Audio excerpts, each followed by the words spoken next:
പിന്നെ ഇൻവിറ്റേഷൻ കാർഡിന്റെ കാര്യത്തിലുണ്ടായ പോലെ ആകെ കുഴപ്പമാവും. പട്ടുസാരിയുടെ വില കൂടി പോയിന്നും പറഞ്ഞ് പ്രശ്നമാക്കരുത്.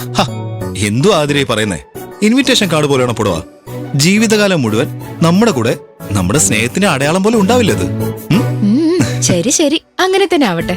ചേട്ടന്റെ ആഗ്രഹപ്രകാരം വിലയൊന്നും പ്രശ്നമാക്കാതെ ഒരു സാരി അങ്ങ് സെലക്ട് ചെയ്തേക്കാം. ഓക്കെ? Double okay.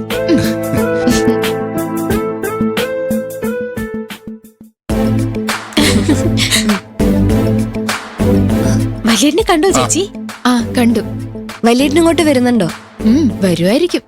ഏതായാലും എന്നോട് സാരി സെലക്ട് ചെയ്തോളാൻ പറഞ്ഞു. മോളെ, വേഗം നല്ല സാരി നോക്കി സെലക്ട് ചെയ്യും. അതിങ്ങെടുത്തേ. അത് നോക്കി ചേച്ചി. വാസു വന്നേ, ഇതുകൂടെ എടുത്തോ. ഓ,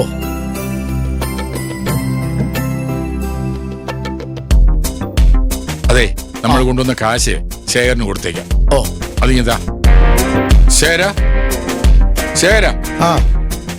നീ വന്നേ. വരാ.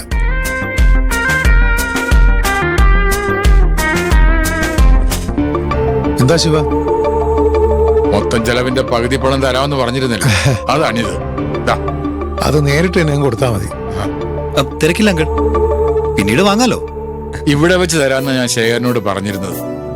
എല്ലാ ചെലവും പകുതി പകുതി എടുക്കാന്ന് പറഞ്ഞിരുന്നല്ലോ. ഇത് 8 ലക്ഷമുണ്ട്. ഇത് ഹരിയുടെ കയ്യിലിരിക്കട്ടെ.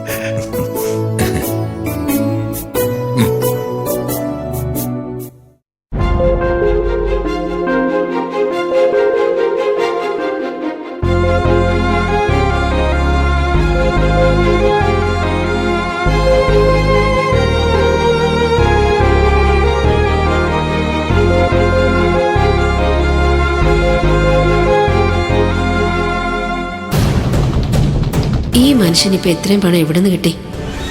ആധാരം ഇപ്പോഴും എന്റെ കൈവശം. ഈ പണത്തെക്കുറിച്ചൊരു വാക്ക് പോലും എന്നോട് പറഞ്ഞിട്ടില്ല. ഇത് കാശ് തന്നെയാണോ അതാ മറ്റെന്തെങ്കിലും സൂത്രോ? സരോജം, ഒന്നിങ്ങ് വന്നേ, വാ.